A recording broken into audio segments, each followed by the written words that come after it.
আসসালামু আলাইকুম। আশা করছি সবাই ভালো আছেন। এই ভিডিওতে আমি দেখাবো কিভাবে আপনারা যেকোনো ড্রাইভকে ফরম্যাট করতে পারবেন উইন্ডোজ অপারেটিং সিস্টেমে।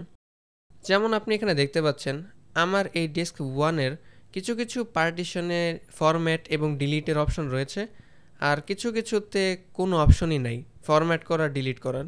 কিন্তু আমি তো এই পুরা ডিস্কটাকেই ইউজ করতে চাই, যার ফলে আমার এটা পুরাটাকেই ফরম্যাট করতে হবে এবং নতুন পার্টিশন ক্রিয়েট করতে হবে। এখন আমি এটা কিভাবে করব? এর জন্য আমি ইউজ করব ডিস্ক পার্ট টুল, যার ফলে প্রথমেই অ্যাডমিনিস্ট্রেটর হিসেবে পাওয়ারশেল বা সিএমডি ওপেন করে নিতে হবে। ওপেন করার পর ডিস্ক পার্ট লিখে এন্টার দিতে হবে। দেন আমাদের লিখতে হবে লিস্ট ডিস্ক। তারপর আমাদের সিলেক্ট করতে হবে যে আমরা কোন ডিস্কটা আসলে ফরম্যাট করব।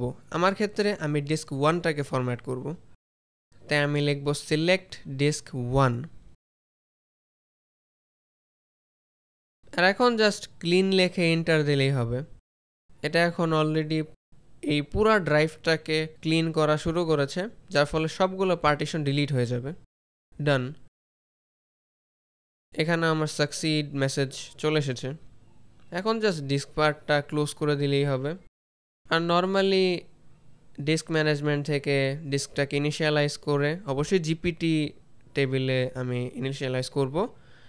আর নর্মালি যতগুলো চাই পার্টিশন এখন আমি ক্রিয়েট করতে পারবো। আমি আপাতত একটা সিম্পল পার্টিশন ক্রিয়েট করে দেখাচ্ছি। জেড ড্রাইভ লেটার অ্যাসাইন করলাম। এটা আমি চাই EXFAT আকারে।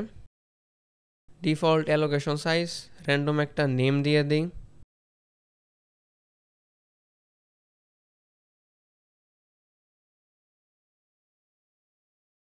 আর দেখতে পাচ্ছেন যে অলরেডি আমার এটা রেডি টু ইউজ।